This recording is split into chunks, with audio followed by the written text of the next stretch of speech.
Hindi lang ito isang panalo, ito ay lindol sa mundo ng tennis. Alexandra Alex Ala, 19 anyos mula sa Pilipinas, kinulat ang buong WTA Tour matapos talunin ang world number 2 at dating world number 1 na si Iga Swiatek sa quarterfinals ng Miami Open. Sa harap ng libo-libong fans at milyon-milyong nanonood sa TV, ipinakita ni Ala ang kombinasyon ng tapang, disiplina at kumpiyansa na bihira sa isang teenager. Tulad ng kidlat, biglang sumabog ang pangalan ni Alex sa global headlines, the Filipina who shocked Swiatek. Sa laban, hindi na-intimidate si Ella. Kalaban man ang isa sa pinakamatatag sa baseline sa buong mundo, ipinakita niya ang maturity na parang veterana. Mahigpit ang first set, pero nang dumating sa second, tuluyan nang bumagsak ang rhythm ni Swiatek dahil sa matalim na ground strokes at matatag na defense ng Pinay. Straight sets. Hindi makapaniwala ang mga commentators. This is unbelievable, sabi ng announcer habang bumagsak ang huling bola. Matapos ang laban, si Swiatek mismo ay nagpahayag ng respeto. Sinabi niyang impressed siya sa teaming at composure ng Filipina teenager. Para kay Alex, ito ang bunga ng mahabang taon ng training sa Spain, countless sacrifices at paniniwala ng pamilya. Pero higit sa lahat, ito ang patunay na ang Pilipina ay kayang lumaban sa pinakamataas na antas ng mundo. Para sa bansa, ito na marahil ang pinakamalaking tagumpay sa kasaysayan ng Philippine tennis. Mas malaki pa sa junior Grand Slam titles dahil ngayon, ang laban ay sa pros, sa stage kung saan naglalaro ang pinakamagaling sa planeta. Sa bawat sigaw ng Let's Go Alex, ramdam ang pride ng bawat Pilipino. At habang papalapit si Alex sa semifinals, isang tanong ang bumabalot sa lahat. Hanggang saan kaya ang mararating ng Batang Pinay na ginulat ang isang dating number 1? Isa lang ang malinaw, sa gabing yun sa Miami, isinulat ni Alexandra Ala ang bagong kabanata ng sports history ng Pilipinas. Hindi lang basta upset, ito ang laban na nagpayanig sa buong tennis world.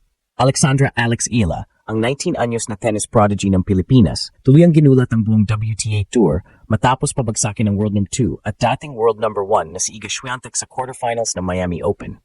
Sa isang laban na puno ng tensyon, sigawan at drama, ipinakita ni Ala ang puso ng isang tunay na mandirigmang Pinay.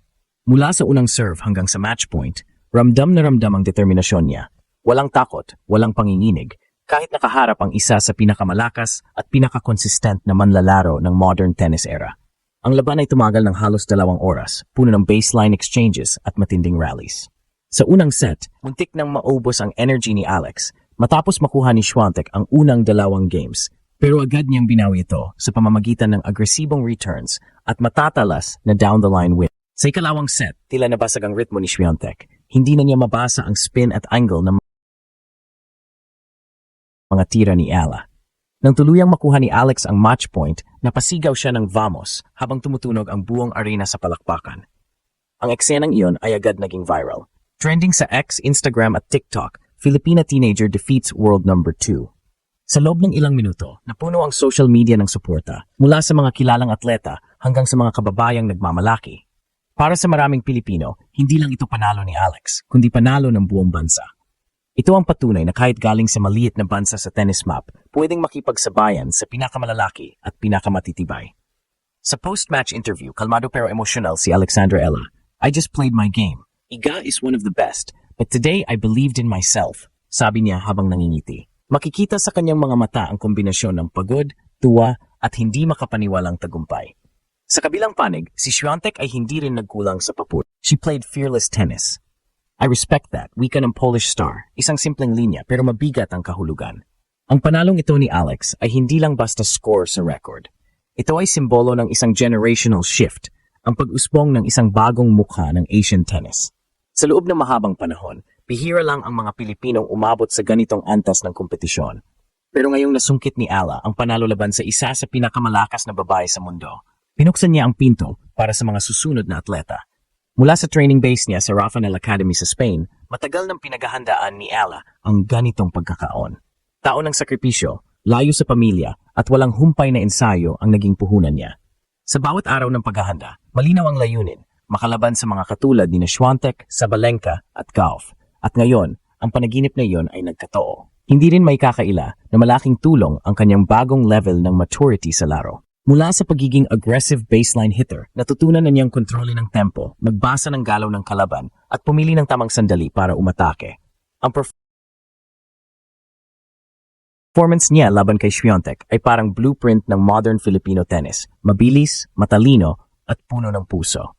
Ngayon, papasok si Alex sa semifinals ng Miami Open bilang isa sa pinakamainit na pangalan sa tour.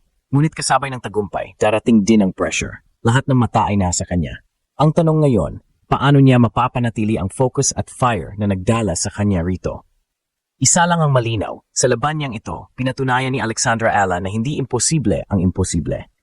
Ang panalong ito ni Alexandra Ala laban kay Iga Swiatek ay may tuturing na defining moment, hindi lang para sa kanya bilang atleta, kundi para sa buong kasaysayan ng Philippine sports. Sa isang arena na sanay sa mga higante ng Europe at Amerika, isang batang Pinay, ang lumaban ng pantay, hindi natakot, at nagpatunog ng pangalan ng bansa sa entablado ng mga pinakamagaling. Ito ang laban na magbabago sa pananaw ng mundo tungkol sa potensyal ng mga Pilipino sa tennis, at higit pa rito, magbibigay ng pag-asa sa mga batang nangangarap makatungtong din sa international courts balang araw. Matapos ang laban, mabilis umabot sa mga international outlets ang balita. ESPN, BBC at WTA mismo ay naglabas ng headline tungkol sa Filipina teenager who shocked Swiatek. Ang energy ng crowd ay tila kumakatawan sa buong Pilipinas. Bawat palo ni Alex ay parang representasyon ng lakas at determinasyon ng isang bansang sanay, lumaban kahit maliit ang tsansa. Sa social media, umulan ng pagbati mula sa kapwa-atleta, local na sports icons, at maging mula sa mga dating champion ng tennis na humanga sa kanyang poise at precision. Ang bawat papuri ay dagdag gasolina sa kampanya ni Ala para ipakita na ang Filipino athlete ay kayang makipagsabayan sa pinakamataas na antas ng kompetisyon. Ngunit kung susuriin, hindi lang ito tungkol sa physical skill. Ang tunay na panalo ni Alex ay ang kanyang mindset. Hindi siya nagdalawang isip, hindi siya nag-back down.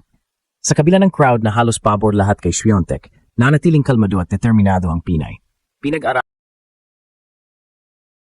niya ang kalaban, pinasag ang rhythm nito at kinamit ang bilis at angle bilang sandata.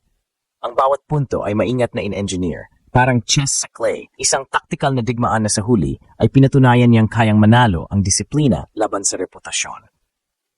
Ang laban na ito ay may halintulad sa mga gilas moments ng basketball o Pacquiao nights sa boxing.